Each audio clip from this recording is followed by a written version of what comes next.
We were like walking down the street, and he was on the other side of the street of me. And then we just kept walking in the same direction. I'm like, well, this is awkward. Like, he's following me. And then all of a sudden, we find ourselves on the same crosswalk. Okay. And he goes, Jordan? Oh. Alex, I'm not kidding.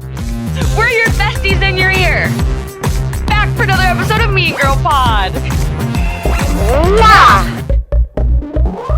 Hello, everyone. Welcome back to another episode of Mean Girl Pod. Welcome back to another episode of Mean Girl Pod. We are back in the studio. We are back in New York City, baby, with an exciting interview.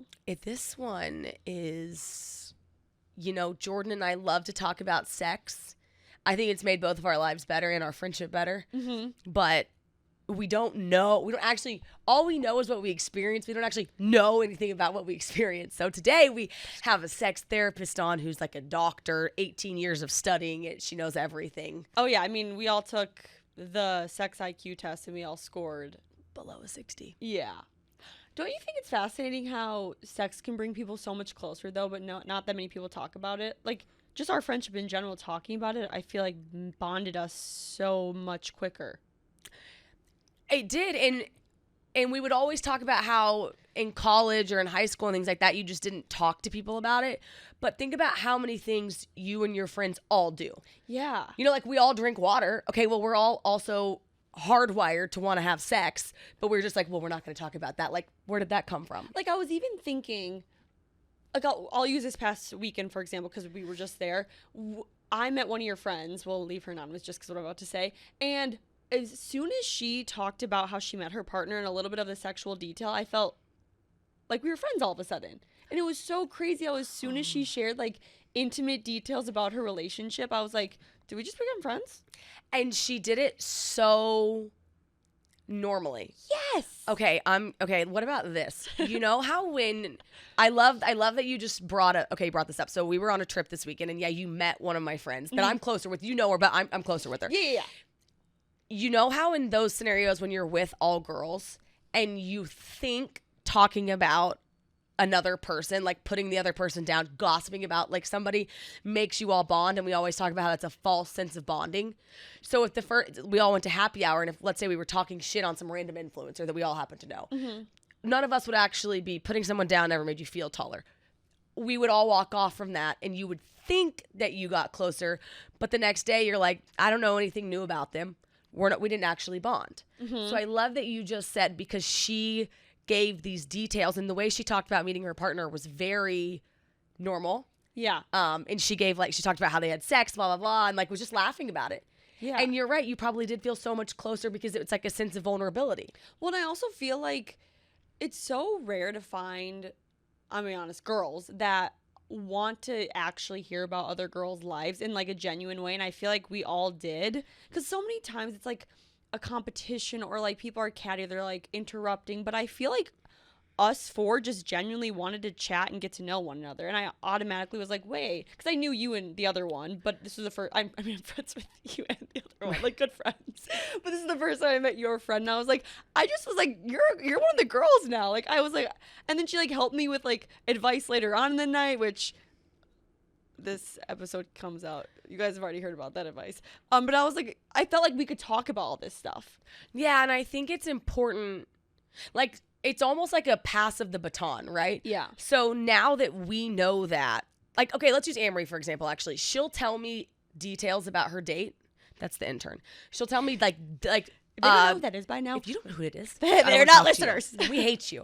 But you'll tell me details about her dates that are intimate, or like you probably wouldn't typically start out with, but she'll be like, well, that's because you talked about it on the podcast, like you don't care. And I'm like, why don't we take that same level and talk to people like that? I feel like there's podcast Alex and then there's like friend Alex, and I'm like, why wouldn't I start to bridge that gap? Like, do you know what I mean? Talk about it out there in the world, not just on here. Yeah, because I hung out with a few of my friends and a different new girl. This is not different from what I just talked about with Alex. And I was telling my roommate, I was like, I feel like when a group of girls get together, if there's like a new one, they kind of just assume they're not going to like that girl. I don't know why, but that's just the way girls are. Like, if a new girl's coming, we're just like, we're not going to like her.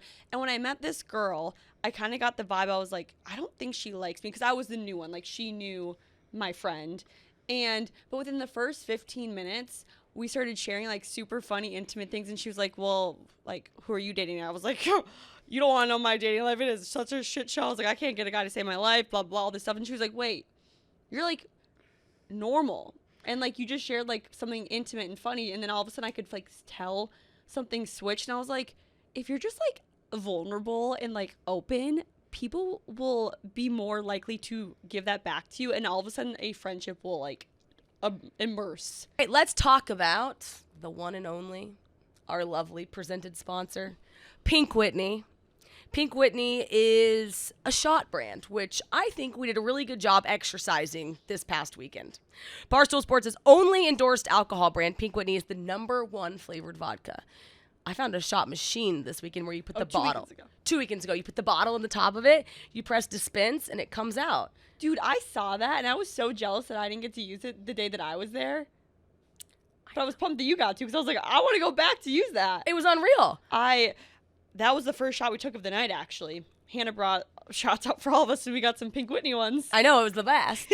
And now we should tell them about our Pink Whitney tour that we're going on. Are we allowed to talk about it? We're allowed to talk about it. Today's the day. Oh, heck yeah. Oh, because actually, her first stop is in this Thursday. That's right, because the Mean Girls are headed down south for our first ever Southern Summer Tour presented by the one and only Pink Whitney. We'll be stopping in Dallas, Austin, Charleston, Tampa, and Nashville, and we'll be bringing Pink Whitney along for the ride. So make sure to tell all your friends. We're going to post it all over our socials. Spread the word as we're ready to take some shots down south. And are we allowed to say our first one is in Hoboken on the 13th? Yeah. Okay. Yeah, the first one, Hoboken, this Thursday, yeah. Yeah. Wow. Funny. I can't believe it's already here. We've been looking forward to this. The longest time we thought it was in the shore, not Hoboken. And then I just found out the other day, they're like, that's in Hoboken. I'm like, even better. We love Hoboken. I was like, when do we need to leave? And you were like, I don't know, like an hour before? And I was like, oh, cool. Yay. But we're so excited. Yeah, so we'll see you guys there. Head to your local bar today, shoot your shot, and take a Pink Whitney shot. And now I love her. I'm like, oh, wait, I want to hang out with you all the time. Okay, so one of our topics for today was girl energy. No. Say what it was, Alex. What was it? Girl. Amory, Alex and I are in a room talking about the topics, and Alex is like, we should talk about girl on girl energy. Girl on girl. And Amory and I looked at each other like, are you coming out? Like girl on girl? And I was like, yeah, like girls on girls. Like, are you? I mean, that's cool if you like girls now. I'm cool with that. If you are gonna like girls, can you save it for the episode to tell us? Yeah, it was just so funny. I was like, I haven't heard Alex say something like this in a long time. Episode title: Girl on Girl featuring Dr. Emily. Everyone's like, which one of them came out on the episode? I think it's so okay. So this weekend, I met Liam, one of the producers here's girlfriend, Gabby, and I was like, she's beautiful. And I was like, Gabby, you are so beautiful. And Liam was like, girls, man, like it's one way or the other. And I was like, no, it is. It's either like you it starts like that and you're like, you're beautiful. And it's like you can just tell the kind of energy that's starting. Or it can be so quickly like, hi. And then you're like, oh, I don't know about her. Oh, I don't know about, and I think it's so important if everyone kind of hands out that first like piece of candy to everyone, then you're like, they'll give me one, I'll give them one. Because I don't know what that barrier type thing is that can exist. But we all know it. Yes, because if you meet someone and they're giving you some kind of energy, then you're like, well, shit, that's what I'm dealing with. So then you kind of have to buck up too. Yeah. And then it's this real bad force back and forth, or it can be this like lovely, collaborative, prosperous, like, so I had the best time with her, like so much fun. And it's the same thing like you're saying at the concert, like I want to hang out with her now forever. Yeah, I think we all just come in kind of with like a shield of dominance almost, and it's like put it, I don't even know the right word to think of, but it's like put it down and just like chill. And like if one person puts it down, everyone will put it down. But I think girls all just come into the room with like this shield up, like I'm gonna be the more dominant one. It's like, let your hair down and you're gonna have way more fun, I promise you. Yes, and I think we used to be so quick to be like, okay, put your shield down until they give you a reason to put it up. But then it's like, but then don't even You don't have to put it up. Just like walk off. Yeah. Like then just don't exist with it. And it's, I don't know. I made for the first time. I feel like I've been so much more. I'm doing this like light energy thing, and I feel like I've made more girlfriends because I've just been so much more like not intimidated. It's not like less intimidated. It's not the word, but just more like, you know what it is? Sitting in the uncomfortable. Like telling myself to like sink your heels in. Not that anybody makes you feel uncomfortable because we're talking about like really kind conversations, but going the extra mile to like sit there longer and be like, okay, tell me more about you. And then really like caring. Yeah. Yeah, you're really good about, I feel like, sitting in uncomfortableness.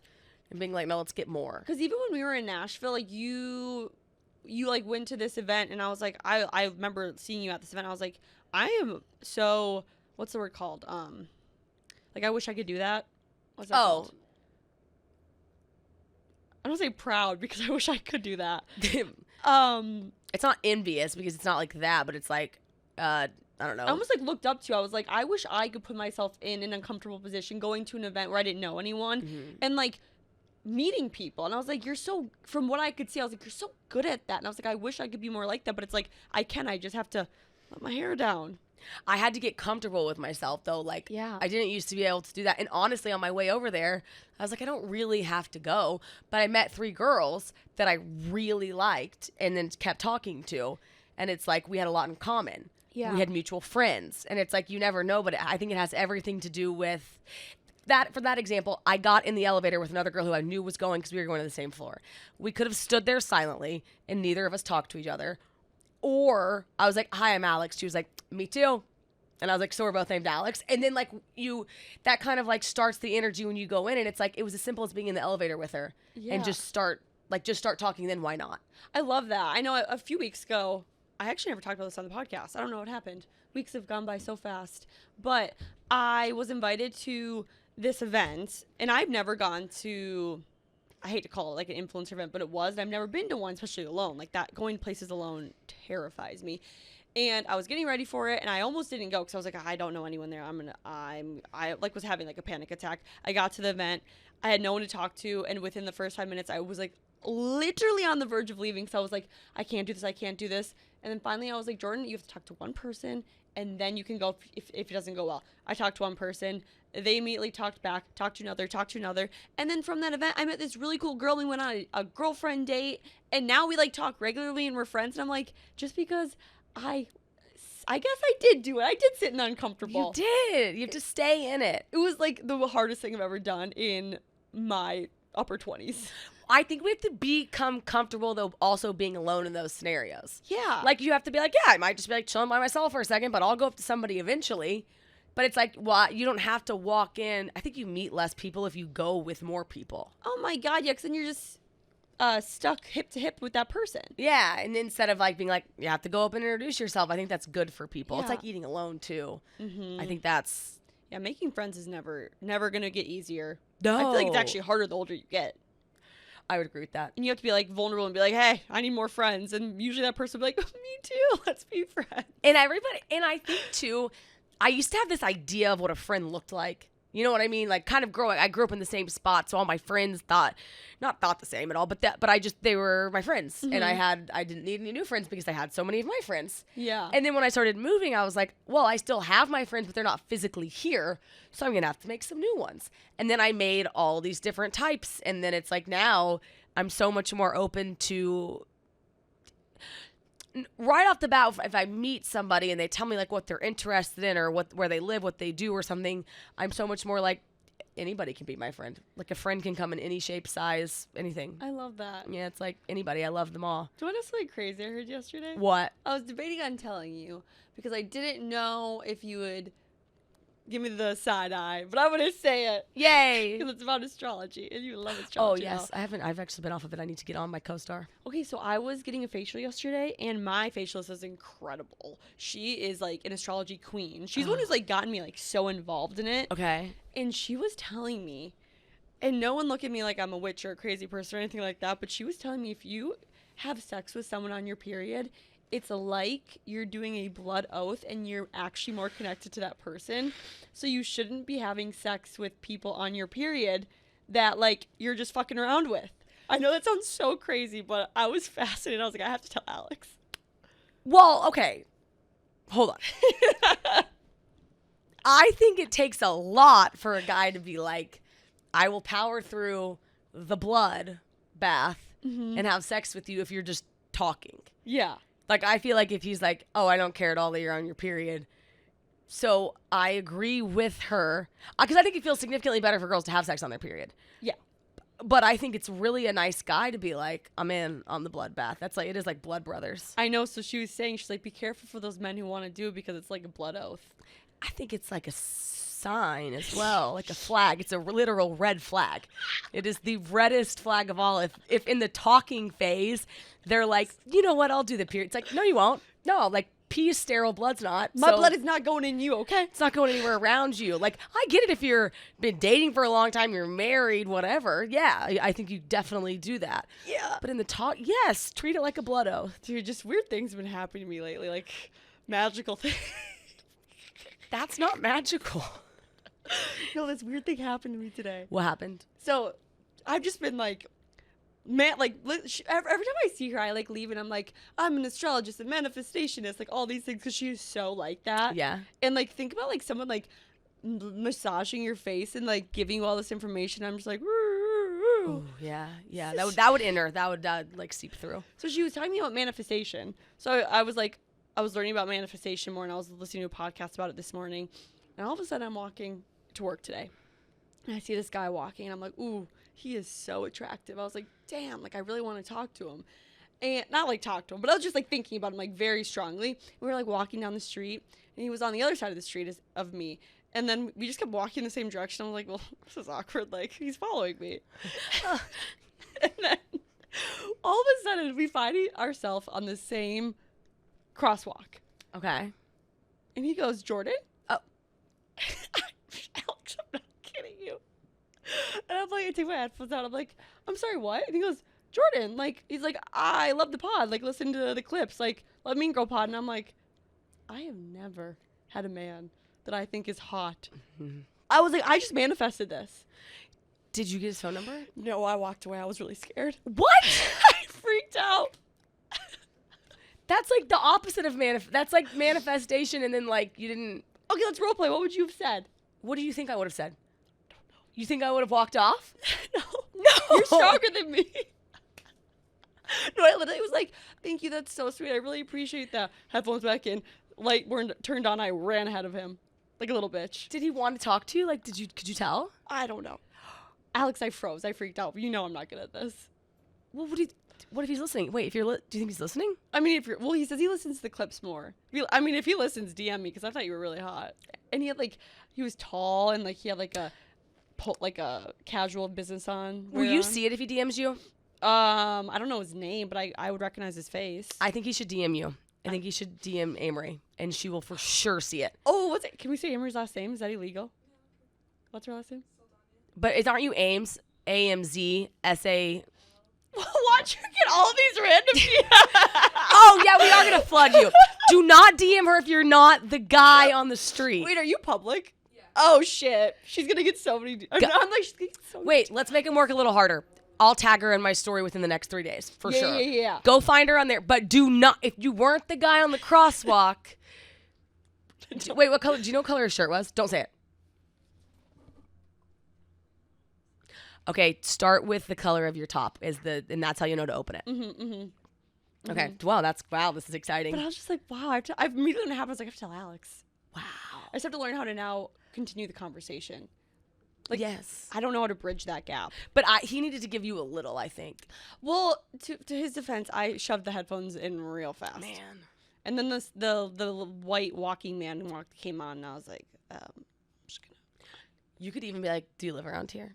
And then he could give, because I do think it's awkward. Like, he listens to your stuff. He knew who you were. Then it's not really the scenario for you to then hit on him. But if he gave you the signs and you were giving him back, then I think it could be like you could give him the okay. I should have said, I should have been like, thank you so much. What's your name? And then he could be like, it's Travis. And then you could be like, okay, like, do you live around here? And then you would know because he could give you like I have girlfriend energy. Yeah. Like real quick. Yeah. Oh, I don't think he had a girlfriend. He could even see, but it would be polite if he's like, yeah, my girlfriend also loves you guys. Then you would know, okay, let's shut it down. Mm-hmm. But if he's like, yeah, me and all my guy friends do, like, then you'd know. He had a really nice butt. Okay, well, then I mean, then we need the mystery man at the Crosswalk on the day. If you saw me on June 27th at 10:45, I think it was a.m. on what's the double crosswalk? Is that Park? Oh, yeah, I think that is Park. Yeah, that's Park. Around Park. I won't say what street, but around Park. Yeah. Amory with your color shirt. Name at the beginning. And name. What? The shirt color at the beginning. Yeah. Okay, this is very exciting. Wow, what if she gets it? And if you have any cute friends. And we gotta set the intern up. Always. She goes on dates like every other day. But yeah, please. We talked about her spreadsheet on the podcast the other day, right? Yes. She showed me it today. Damn. No, I'm telling you. That girl is doing good. She's doing better than both of us. Well, you're married. Yeah. She's doing better than me, so. She's got the whole thing, spreadsheet and all. It's actually your kind of spreadsheet. It's very type A. I know. And they don't color coordinate, they emoji coordinate Which is more fun.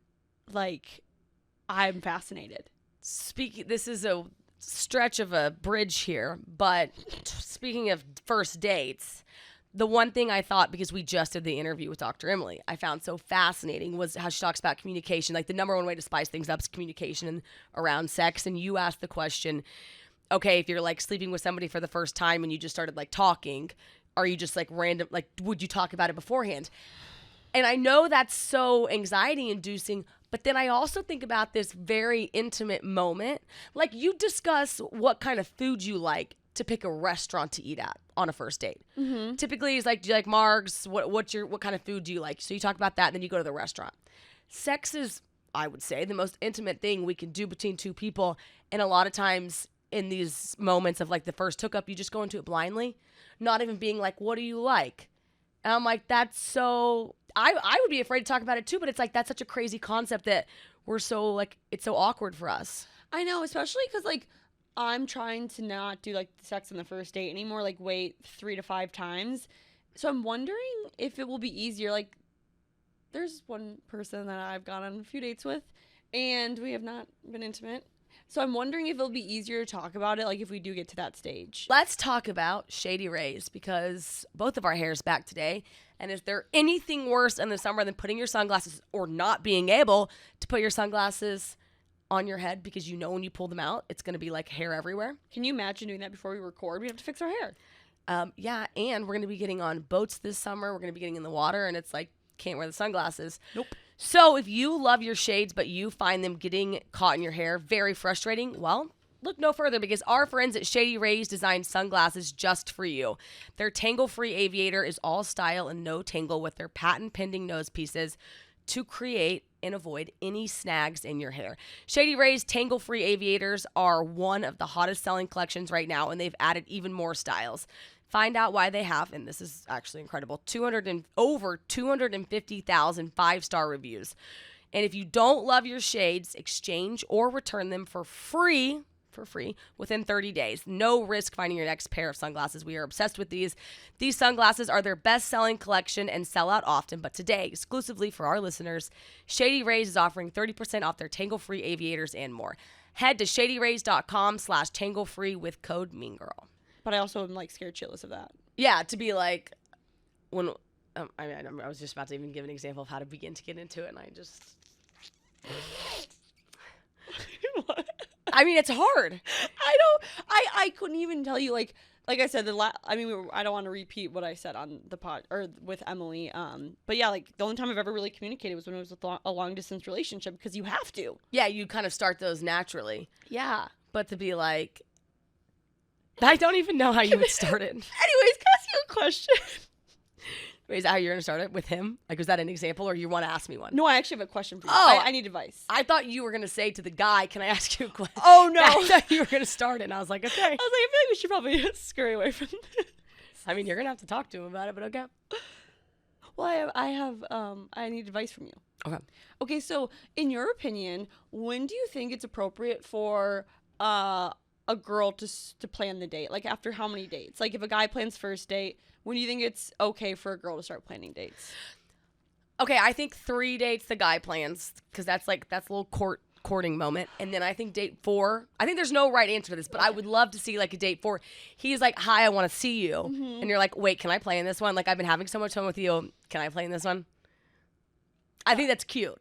Okay. Why? Well, Are you trying to plan date number 2? I planned date number 3, Okay. but he asked me on date number 3. Yeah. Wait. What's the scenario? Okay, so it's the 5:30 a.m. guy. Yeah. The guy. So he doesn't live in the state of New York yet. Okay. He will be, by the time this episode comes out, he will be living here. But he like asked me on the 3rd date, and we were just like talking about things, and I was kind of like, you know what? Let me show you a good time in New York City because you don't live here. I love that. Okay. No, I think that's completely fine. I think the problem would be date 2 or 3. Yeah. If you were like, "Hi, I want to take you on a date," like he'd be like, "Well, hold on." Yeah. But I think it's cute if he's like, "I want to see you again," and you're like, "Okay, you're moving here. Let me plan it." You would love the date that I have planned. I haven't planned something in so long, and it was really fun. Like I just like went full force, and I was like, "Be ready by this time. We're going to these specific places." I was like, I got the whole thing planned. I'm pumped. I think another really good pro here too, when you plan a date for somebody, friend or romantic interest, you learn a lot about how somebody likes to have something planned for them. So I would imagine you've told him what time to be ready, what to wear, and then there's like an itinerary, and it's a very type A date. Yes. He should take that, guys, if you're listening, you should take how she plans a date and say she probably likes a date planned like that for her.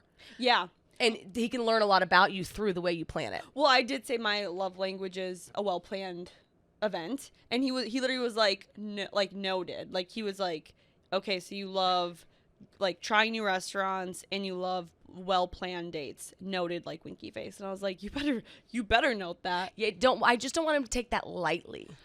I don't think he will. He's like, it really impressed me. Okay, good, because he can, yeah, and then the way he plans your dates, you can learn about him. Yeah. And I think that's the pro of the girl planning the date finally. But no, I think in this scenario, it's totally fine that you planned it. Now who pays? I would love to see him still pay. Same. I know. And I know that this one will. I think so too. I'm not too worried about it. I mean, we're going to a few places, so I'm more than happy to pay like the other ones, but like the first one would be really cool. He's not going to let you pay for any of them. Better not. He's not going to. But I probably will pay for the Uber because we're neighbors. So I'll just be like, I'm not going to tell you where we're going, so I'll have to pay. I'm okay if you pick him up in the Uber on your way, and that's fun. Yeah. But then I just, from what I know about this one, he's paying for it all, and I love that even more. Mm-hmm. Yeah. Wait, do you pay on it for any of your dates that you're going on? No. Okay. She has higher standards than all of us combined. Like, this girl probably takes no shit from anyone. And when I say this girl, I mean Amory the intern. And by that, I mean, she's like, no, I haven't paid for one thing yet. So Alex is having her 30th birthday party she's having 2, but 1 in New York tomorrow. And Amory's like, I invited a few of the guys. 2 a week ago. Oh, a week ago now. Oh, 2 weeks ago, because this comes out. This is July 10th today. A few weeks ago, Alex had her 30th birthday. I am currently 30. Oh, when this episode comes out, I've already gone on that date. Oh, snap. Because I'm going on the date in a few days. Oh, that will be interesting to know if you pay or not. I'm not going to say the date. But yeah, I'll give you guys an update on July the next Monday. Okay. Next week, I'll give you guys an update. But for Alex's 30th, Amory's like, I'm going to bring some of my boys that she's going on dates with. She's bringing 3 of them. And I'm like so interested to see how she interacts with them because I honestly feel like she'll teach me so much. She's very deep. She doesn't want like a boyfriend. Like, I feel like are these friends or do you like these guys? You like one of them. I like one of them. You likes one of them. Two, not so much. She said she likes one of them, the other 2 not so much. I just love the fact that she had 0 qualms just inviting them all 3, and we're just gonna be there with them. Drunken words, sober thoughts. Put them all 3 in the same spot. I mean, I can't wait to meet them all. I feel like she's gonna teach me how to not put all my eggs in one basket and how to play it cool. Hard to put all the eggs in one basket when there's 3 there. If someone can teach me how to play it cool when drinking's involved, I'll win an Emmy, Oscar, Grammy. Oh gosh.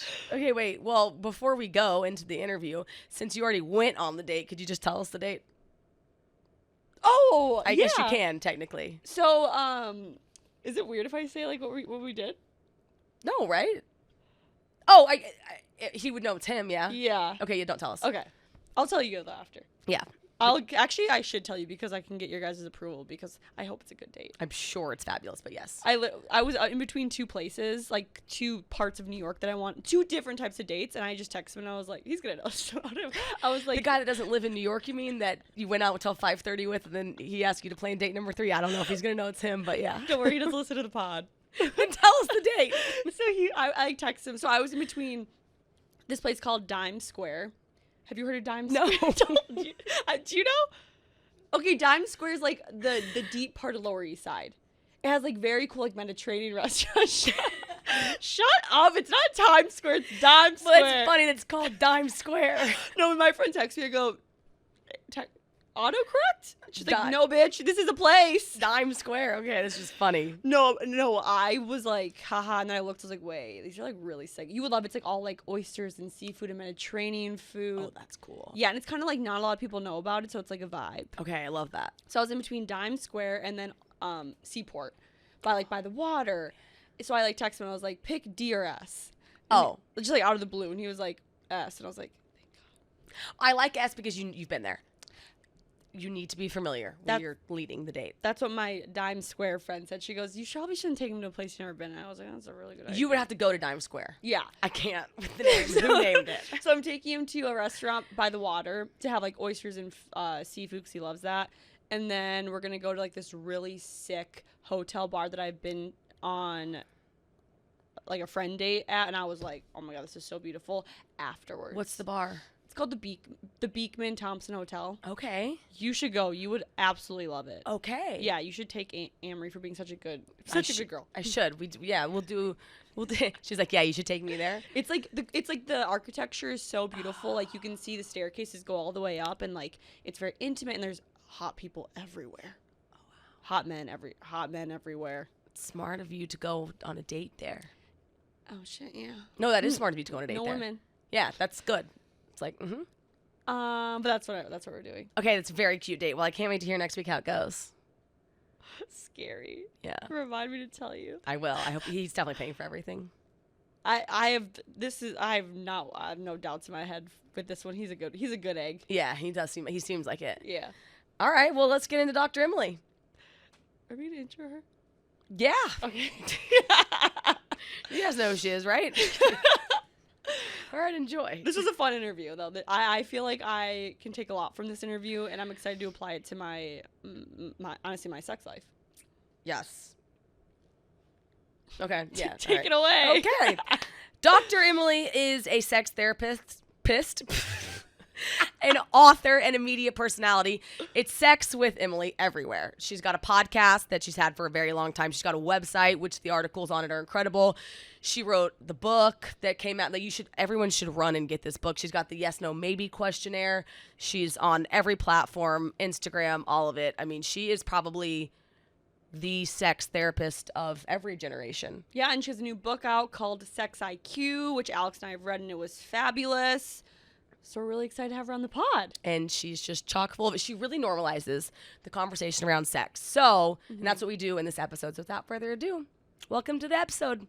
Time to talk about No Days Wasted.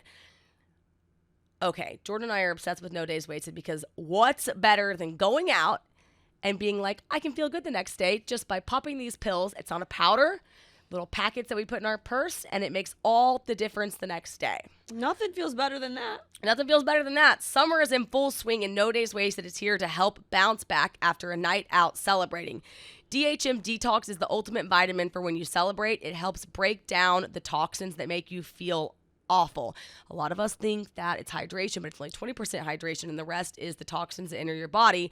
This helps eliminate that, which is huge. They use research, science to make this product happen, and this is magical. Imagine this. A few drinks in the evening, you're having a great time, and the next morning you wake up feeling normal. Just take 2 capsules after your first couple drinks, and it goes right to work. Double up and take another packet if you're having a big night out. And it's so easy to take the packets as opposed to having to put a supplement in your drink. Forget the brain fog and that gross next day feeling. We took it in Nashville, and it made a huge difference. Yeah. No Days Wasted is and we handed it out in Nashville. No Days Wasted is available on GoPuff. Delivery to a party or the bar or your house in 20 minutes or less. Just search No Days Wasted on GoPuff. DHM Detox is a risk-free purchase, so if you don't love it, they'll refund you on your first 10-pack box. So give it a shot. It's a no-brainer.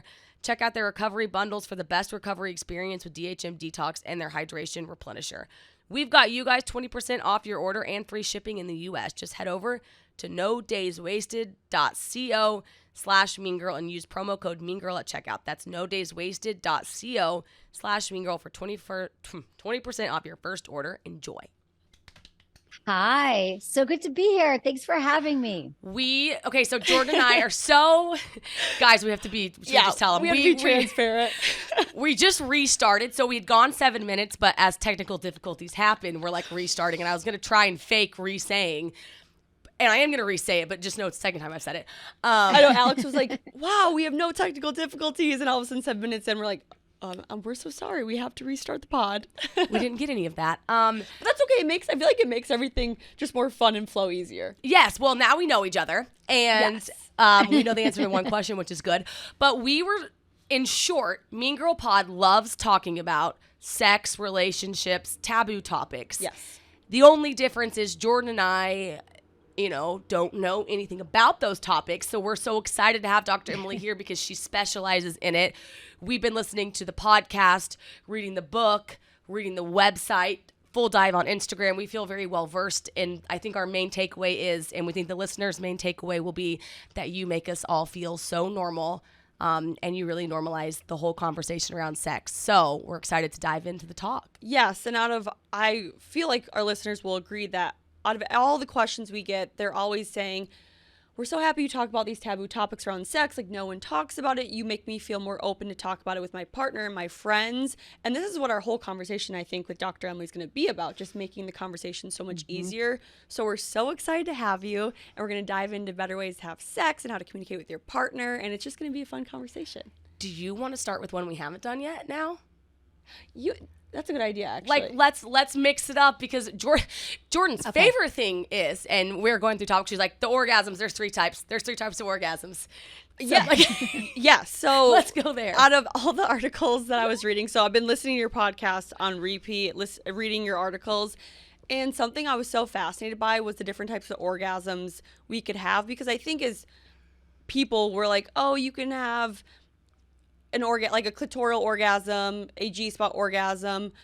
I don't even really know what those mean. I actually don't know what those mean at all. And then I was reading more, and there's like an A-spot and a cervical, and I was like, we should talk about this, because we always bring up different orgasms, but I don't think anyone really even knows what an orgasm is or how they're getting it in that moment. Yes. Oh my God. Let's talk about it. Okay. So I love it. Let's jump right into orgasms without the foreplay, because to be honest, orgasms are probably the most popular topic in the 18 years I've been doing Sex with Emily, and I've done thousands of podcasts, and now my new book, Smart Sex. And there's a whole chapter about orgasms. It's always the most popular topic. Okay. So first, let's talk about orgasms. And the first thing is there's the clitoral orgasm. Should we just start there? The clitoral orgasm, because we're talking about women's orgasms right now, right? Yeah.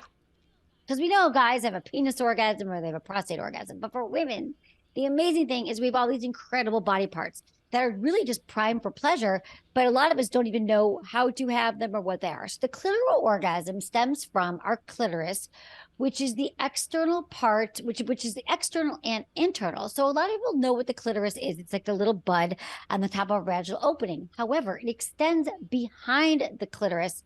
It extends behind the labia internally. So there's like the clitoral head. I wish I had my vulva puppet. One of my producers here, she could bring it to me. But there's the clitoris, and then behind it, there's like the clitoris has legs, right? And those legs extend inside, and the clitoris has 12,000 nerve endings. So having clitoral orgasm is the one that's really the most common for a lot of women who are like, I know that I've had one, or maybe when I was younger, I was like riding a bike, or I was rubbing up against the bed, or I was in the shower. Like that's the orgasm that most of us have. Then there is the internal orgasm, and some people call it the G spot. I call it the G area. I believe it's more like internal clitoral nerves that are being stimulated. And that one it's helpful to have a clit. And you guys stop me anytime if I'm losing you here, or if it's a lot, but like the internal. So I believe that they're just a clitoral network and they're all connected.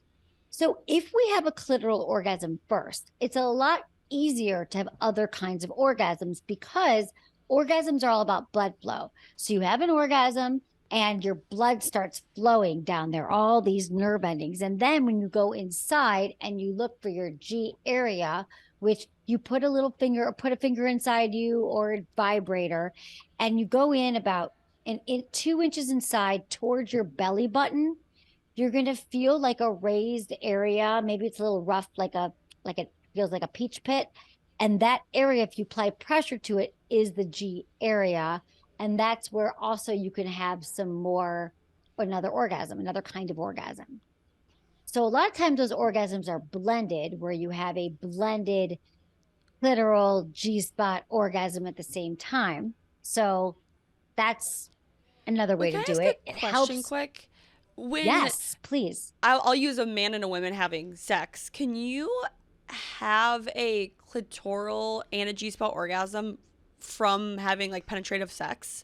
Or can you really not have a clitoral orgasm from penetrative sex? That's a great question. So, and I'm glad you brought it up because, just so you know that the majority of women do not have orgasms from penetrative sex. Only 20%. We need to say that again. What? We need to say that again. People need to know that. Yes, only 20% of women are going to have an orgasm from penetrative sex. I want to buy a billboard. You should. That says that and put it in every city, right? Because every time I tell a woman that, in fact, I started my career because I really thought I was broken. I thought something was wrong with me, that I was the only person that wasn't having an orgasm that way. So it's important for us to know this. How we have our orgasms are from our clitoris typically, or clitoris being aroused. So when we do have an orgasm from penetration, I want to normalize the fact that a lot of times it's because, like, if we're on top, a lot of women are having orgasms when we're on top of our partner, and then we're grinding, right? We're grinding and moving back and forth. Essentially, that's a clitoral orgasm because you are grinding on top of your partner. So the big myth comes in when we think that penetrative sex, so penis goes into vagina, is what's turning us on. But if you look at this, and this is the vagina, it's the penis is just going deep inside, which feels good to the penis because it's a dark, tight area, but it's not hitting any of our hot spots. So it's usually a clitoral orgasm that we're actually having from grinding. Because if this is our clitoris, let me text my producer and see if she could bring my vulva puppet inside. Because if we're on video, that's going to be a lot easier. So watch on YouTube. I can't wait for the vulva puppet. We're showing examples. So go on YouTube. Hold on. I'm going to show you guys examples here, but now I'm on airplane mode and let me ask her. So, because like the thing is, there's just all this, but there's are ways to have him possible to bring in. Yeah, I always thought something was wrong with me too, because, and a lot of my friends too were like, we're not having orgasms. We are with our vibrators, but we're not with a man. And so many of my friends still to this day haven't had one from a guy. And they're like, what is wrong with you? I'm like, there's nothing wrong with you. I promise. Right. Yeah, there's nothing wrong with you. You just have to learn that it's going to take clitoral stimulation. It's going to take foreplay. It might take a really great oral sex. It might take a vibrator. It might take fingers. I mean, the majority of women are going to orgasm from fingers and mouths and toys, not from a penis. So when we do with a penis, it's because we're using the penis to stimulate ourselves. It's not because the penis, even when I talked about the A spot, which is the anterior fornix, which is a little bit more advanced, all of these internal spots. And I don't even want to get caught up on that now. And I hope that people buy my book, Smart Sex, because I literally have a chapter that lays out every single orgasm. But I don't want people to get worried about like a spot, other spots, because I really want to focus on the spots that are more, where we're more likely to have orgasms. And that's our clitoris and our G spot, which literally, like I said, is 2 inches inside. It is 2 inches inside of your body. So again, the penis, like, unless you're doing different positions, which I also talk about in the book, I've got some great chapters on like positions that maximize our ability to have orgasms, but they also, again, all come from the clitoris being highly stimulated. Do these types of orgasms feel different, or do they all just feel like an orgasm? Well, a clitoral orgasm feels a little bit more surface, maybe, and not in like a less superior way, but it's more like a tingy, easier to have orgasm. That feels great. But when you have a blended orgasm or an internal orgasm, it can feel a lot more full bodied. Like maybe you feel it come up from your toes, up through your entire body. It's just more blended and can be more intense. But they're all friggin' good. And if you can have a clitoral orgasm, you can have an internal orgasm. The reason why most of us just haven't had these orgasms because we haven't tried. And for me, my most successful orgasm experiences came from masturbation and me like getting serious about it and realizing that like I need to figure out what makes me feel good, know my body. To have my first blended or G-spot orgasm, I use toys. And then I knew when I was with a partner, I used toys with partners all the time, but I also was able to like move my body in the way that I knew how to please myself. So I think the biggest takeaway I got from that was that women should be communicating this with their partner, but men should realize that their penis isn't going to be the main thing that gives women orgasms, and that's okay. That's not a problem. That doesn't have to a reflection of them at all. And they need to learn with their partner how to use their mouth, their hands, and toys. But I know a lot of people are uncomfortable sometimes using toys or maybe having oral sex or fingers and all of that. So like, how can people communicate better with their partners to start that conversation, especially with toys? Because I mean, from my friends, like that is the one area that none of us really have dived into with our partners. Yeah, no, it's a really great question. And so I think I want to normalize that. Like we said at the beginning, like mostly what I do is I make people feel okay. I make them feel normal. I make them understand that it's okay that you haven't talked about sex or that you feel weird about toys. So a great thing to do about the toy conversation, because I do think once we get more comfortable with toys, like we're all going to have them in the bedroom, I hope. So because that's how we're going to orgasm, and there's no shame in that. And I think that like a lot of people with penises, men, I call them penis owners on my show, but men feel like it's going to replace me or it's inferior. But what we're saying here is, first off, the majority of vibrators don't even look like a penis that we like, right? They look like they're like handheld, smaller than our phone. They like hold them in our hands, and they're like just a little vibrators that goes like externally because we have so many nerve endings that feel great. But I think the conversation using my 3 T's of communication is a great way to have any awkward conversation, or really any conversation about sex. And that is timing, tone, and turf. And the timing is when you are not halt, I like to say, hungry, angry, lonely, or tired. You're in a good space. We all know when that is. You're like, I'm ready to hang out with my partner. I want to have a great night with them. We're about to go on date night. Like, it's just not when you're like in a fight or you're angry about something else. And I'm just going to lob on the fact that you've also never cared about my orgasm. Like, that's not going to work. And then the tone is curious and compassionate and open. You're ready to listen. You're ready to be supportive. You are not saying, how come you never go down on me? Why don't we ever have sex anymore? Our sex life sucks. Like, that's just not the tone. That's not collaborative. And then the turf is outside the bedroom. Now, this surprises a lot of people because they think, well, we're already in the bedroom. We're already naked. I'm having a problem. It's top of mind. Let me bring it up. But the thing that happens is when we bring it into the bedroom is that we're already in a heightened state of arousal. We've got all those feel-good hormones raging through our body. Maybe there's erections going on. And then you're like, what? You want to talk right now? Like, I'm in my body. And we're not able to hear things and process things. So the best way to do it is when you're outside the bedroom, you're on a road trip, you're going for a walk, because it's still intimate, but you don't necessarily have to make eye contact. And then you might say to your partner, hey, I realized that we've never talked about our sex life in a way that could really be helpful for us. And I hope you'd agree that we want to be great lovers to each other. So let's figure out how to talk about sex in a way that's going to work for both of us. And you could even say, this is really awkward for me, because vulnerability breeds intimacy, breeds comfort, breeds better sex. So to be like, I know this, and I was actually really nervous to bring this up to you. I got inspired by Sex with Emily and Mean Girl. We were listening to the podcast and they said that most couples don't talk about it, but I don't want to be that couple because I found the more couples who talk about sex have better sex. So would you be open to it?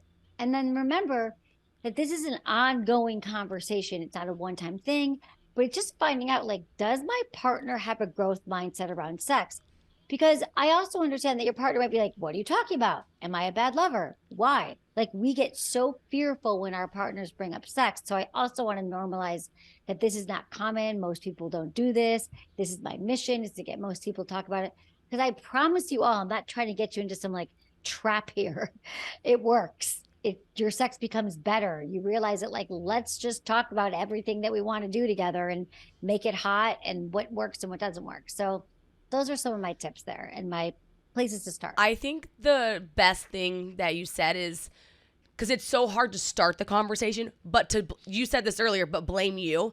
So like, if you're talking to your partner, be like, oh my gosh, okay, today they were talking to Dr. Emily on Mean Girl Pod, and I had no idea we should have this conversation outside the bedroom, because what you said earlier was you're in a heightened state of arousal, which is like having a conversation when you're drunk, which hit me like, yes, I didn't even know that, because sometimes you say things when you're drunk, also when you're having sex, and you're like, I would never really say that. Yeah. Right. Exactly. That's exactly it. Like, this is just not a safe zone. Right. You wouldn't say it. Like, sometimes you say, I love you, and you don't mean it when you're having sex. You're fighting. Right. Yeah. Whatever. So yes, exactly it. I'm glad that resonated. A question for you. So I guess it's kind of like a two-part question. For somebody who, like, I'm single and now, and I'm not dating anyone, so I'm not being intimate with anyone. So I'm trying to think, I'm like, the next person I going to be intimate with, I'm like, do I have this conversation before we have sex, and how? And then I'm also thinking of the people who have been married for 20 years. Maybe they've never even spoken about sex, and how do they all of a sudden just bring it up? Like, just, do you have any good communication, like little tips? I guess more so maybe for like the single people first, because I would assume it's probably a good idea to talk about it before you even start having sex with somebody, but I don't even know how. Absolutely. That sounds terrifying. Yeah. To be honest I know. with you. It kind of is. Well, that's the world that, that's that's the world that I would love to see again, that everyone's talking about it, because but you'd be surprised, or maybe not, that people, I think you just said that people married for 10, 15, 20 years don't talk about sex either. So it's hard for everybody. Let me normalize that. But then when you're dating, I think even before you have sex, just say, like, are you comfortable talking about sex? I've made it an intention that in my next relationship, I'm going to start to talk about sex in a really real way, because I've never done it. I want to make sure that's something you'd be comfortable with. Like, and then you could say, like, are there things you're into? What do you like about sex? What's your sex like been in the past? If you're comfortable hearing, you don't have to hear names or positions that they did, but like, what's been your experience talking about sex? And I just want to tell you that most people probably haven't done it in the way that I believe in the way that I teach. Like, I teach just, you talk about it, what happened, what feels good, what our turn-ons are, what our turn-offs are. I have a lot of tools at sexfamily.com and in my new book, Smart Sex, that really, like, my whole communication chapter in Smart Sex is little scripts and games and suggestions on how to talk about it to make it easier, because it's just so hard for us. So I literally have to put the words in people's mouths about how to talk about it. But I think when you're single, it's just first sussing this person out. If they're like, no, I would never talk about sex, because here's another belief. If you talk about sex, it takes the magic out of it, and it means that we're not having good sex. That is what many people believe. But here's the counter to that. First off, they say that because they've never heard anyone talk about it. And there is this notion that sex is sort of this mystery thing, this mystery act that we're just going to leave into the cosmos, and we're just going to kind of hope for the best and close our eyes in the dark and figure out what's going to make it better. Because we don't talk about it, we the honeymoon phase, like maybe early on, it is really great. But there's this area where we just let it go to die because we just assume it should be magic. But I want to dispel that myth that it really doesn't work out that way, that the people that have the best sex talk about it, they normalize it, they figure out what positions feel good. And my book is about sex IQ, which is sexual intelligence. And sexual intelligence is all about knowing your body, knowing what feels good to you, knowing how to be a good communicator, knowing how to have more confidence in the bedroom. Like, that's what sexual intelligence is. It's a bunch of things. And so it's a bunch of different pillars of sexual intelligence that are all important. So just finding out if somebody has a growth mindset around sex, if they're like, no, I can't believe you're bringing it up, it's not what I believe in, and they don't budge, well, maybe then you know that that's not your person. You're like, okay, this person isn't open to it, so just see how they respond to it. That's a great way to That's start. actually so valid. Like it's kind of like a love language. Like, if they can't communicate about sex the same way as you, they might not be a good fit for you.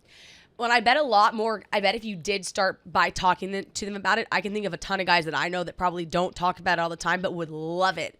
If a girl, like, they're very open to it, they just don't know how to start. So they'd be like, yeah, I'm in. Yeah, I did date this one guy a while back, and he was the only guy I've ever openly talked about sex with before we had sex, but we were doing long distance. And it actually did change our sex lives for the better. But that was just, I got lucky because we were long distance. We had time to talk about it versus other people. You just you don't really plan when you're going to have sex. But I will say, like, that did teach me that open communication helps a ton, in knowing that he was open about it made me more comfortable to try new things with him. So, like, that was a very good example in my life. That's a great example. That's exactly what you want. And I think that you're going to find that with the right partners. They're going to be like, let's just talk about it, and then it becomes fun, and then you like build on it, and then you learn what feels good, and then after they're like, how was that last night, did you like that, and then it's just not weird anymore, and then we all get more pleasure that way. Can you explain to us the breathing exercises, the intimacy, and like the lap thing? I thought that was really cool. Yeah, of course. So in the book, I talk about embodiment. I think it's in the embodiment chapter, or it's about the sex IQ pillar, about embodiment or tantric breathing.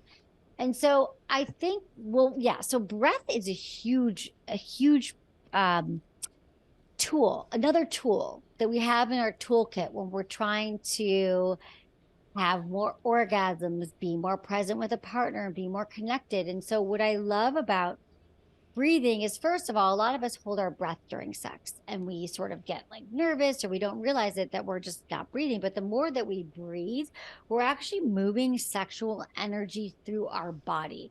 So, not to sound too like woo woo to people, but really sex is energy, and it's a feeling. So even if you just breathe in deep and you practice breathing on your own, like take a big deep breath into like 6 counts, and then you breathe out for 6 counts. It's good to have a longer, maybe even a 7 count exhale.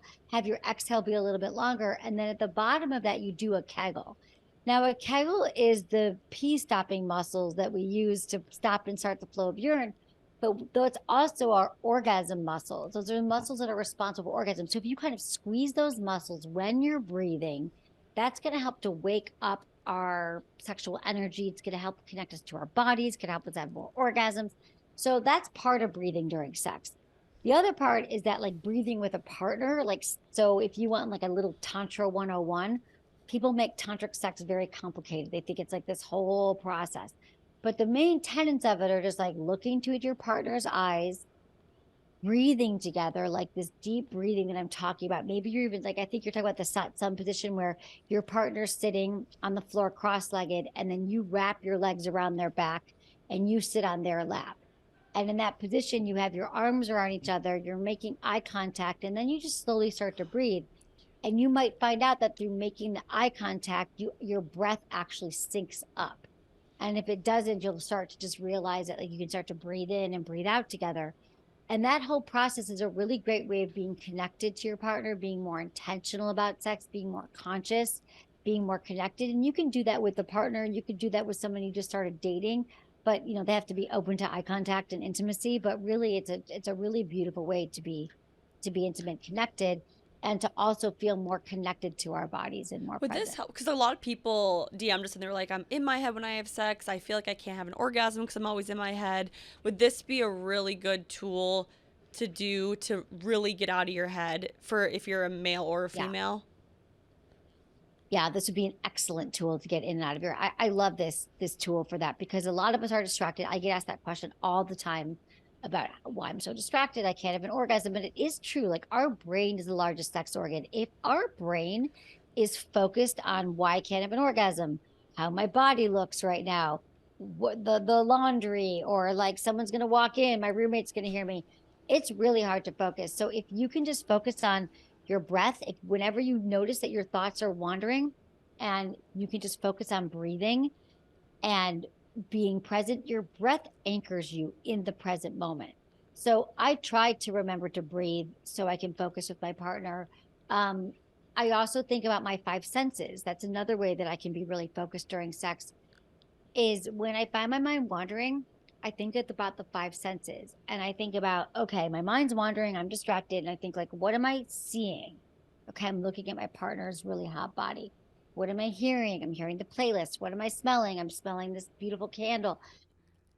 Time to talk about Zola, because when you're getting married, it's not just about the big day, it's about all the days along the way, and Zola is here for all of them.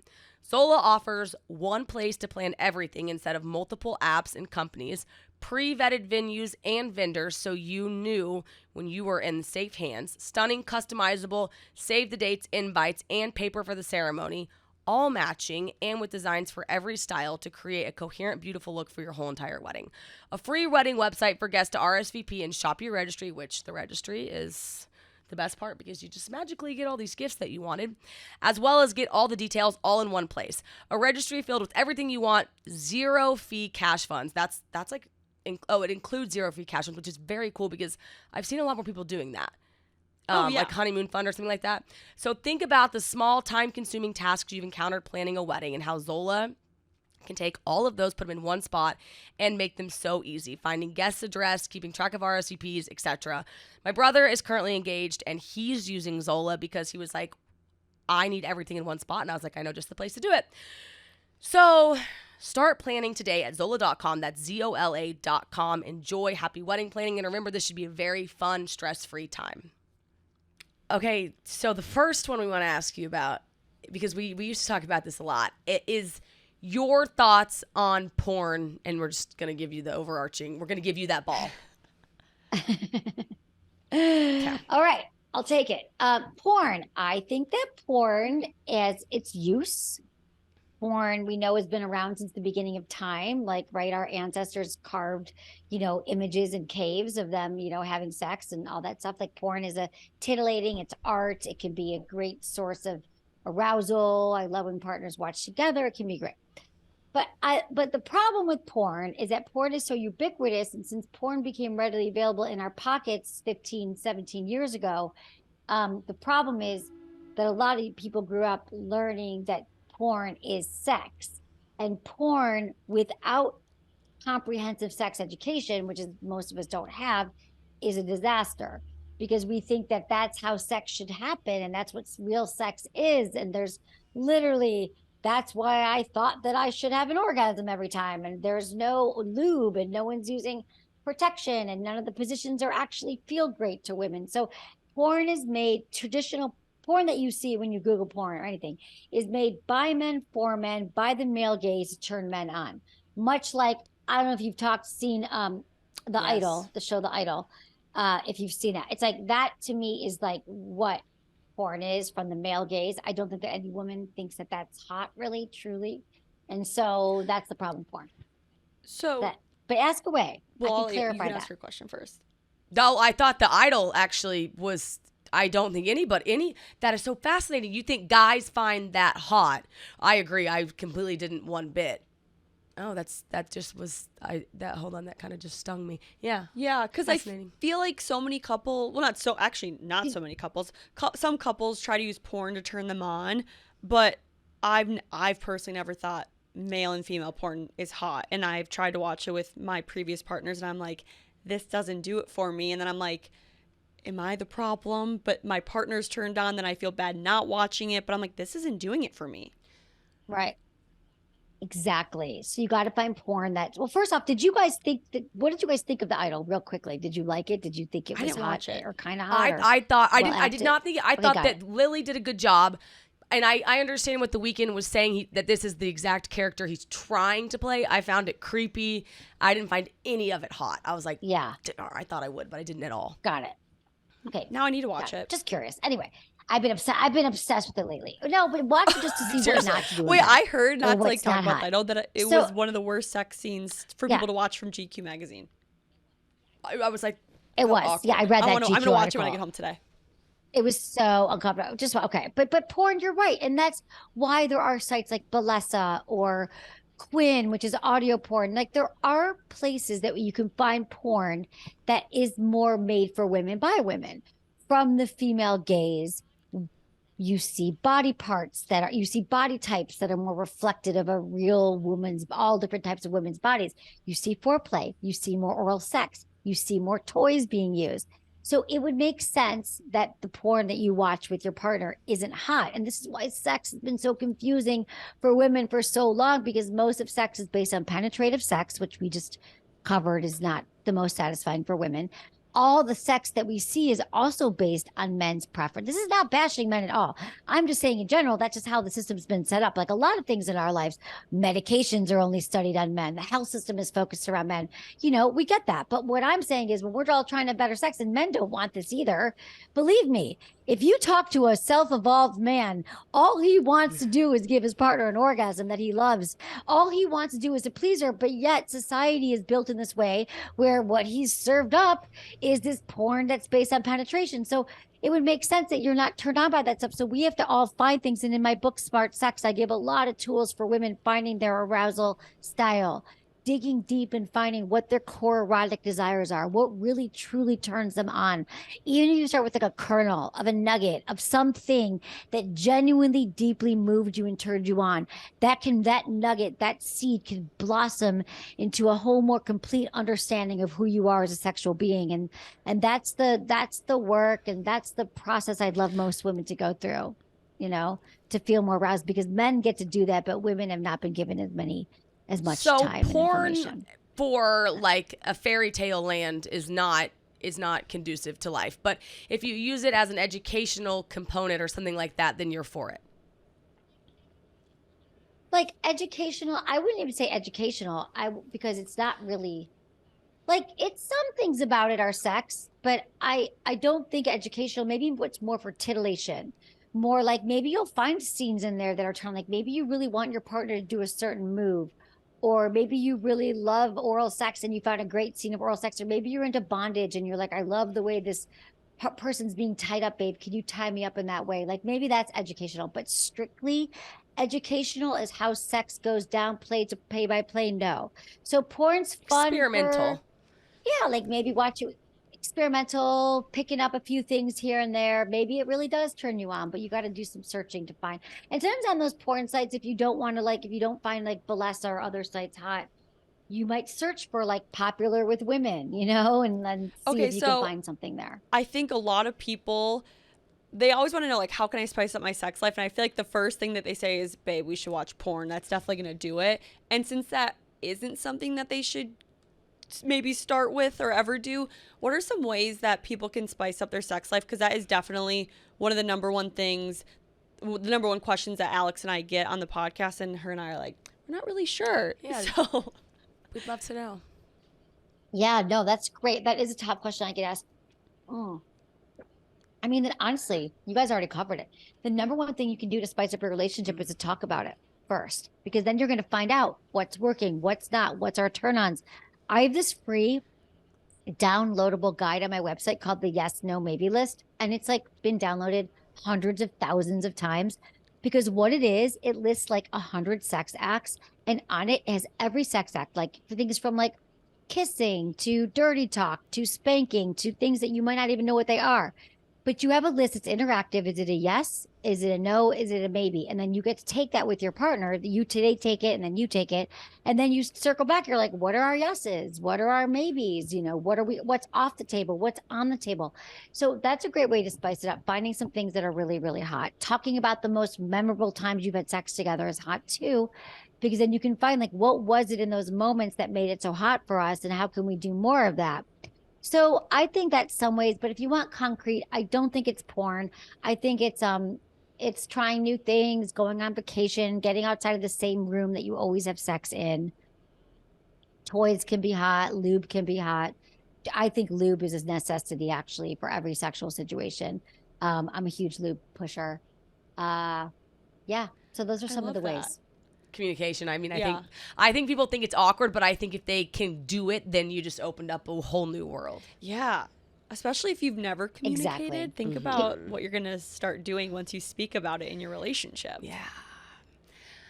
Exactly. Okay, Dr. Emily, thank you. So, this was just, I mean, I feel so excited about all the new tools I have. Yes. And but before we go, we definitely want you to make sure you have time to quick, like, if you want to plug your new book that's out now, where people can find you, like, Yeah. Where do they download the check sheet? Yeah, like, talk about it all, because your resources are Yeah. fabulous. Okay.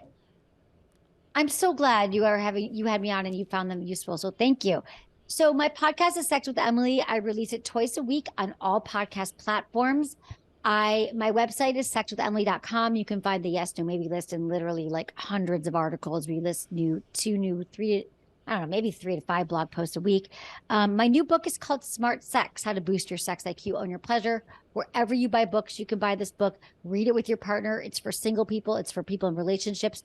And that's the thing about my podcast is that it's really for anyone, no matter where you're at. It's all ages, all genders, men and women listen to my podcast. So, and all social media, Oh, I Sex love with that. Emily. Wonderful. TikTok, I love how you have, like, a Instagram. platform for everyone, a reader, or someone who likes listening to podcasts, like, the whole shebang. It's true. I mean, people sometimes they don't even know I have a podcast, which is where I started 18 years ago. But people like they love my Instagram. I'm like, great. However, I can get people to prioritize their sex life in a healthy love way. it. I'm down. Well, you However they helped find so me. many people today. So thank you so much, Dr. Emily. This was wonderful. Yes, thank you.